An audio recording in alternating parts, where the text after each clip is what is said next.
serving the parmesan or the beef alfredo.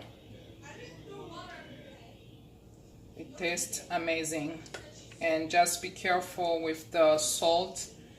This one, it's a sandwich, but you can eat it with whatever side dish that you prefer.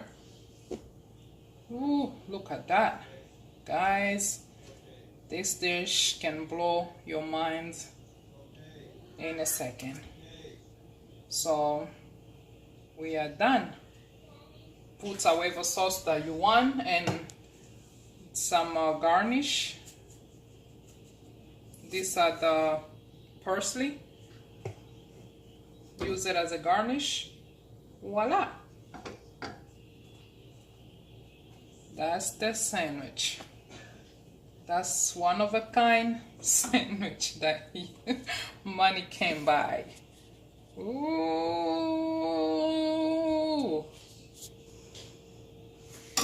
Okay, so here you have it, a quick recipe.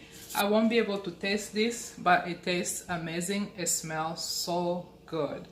So please, guys, try this recipe. It's easy and it's fast to make, especially those days that you don't feel like making anything. So please leave a comment below, subscribe, thumbs up, and I'll see you in more video to come.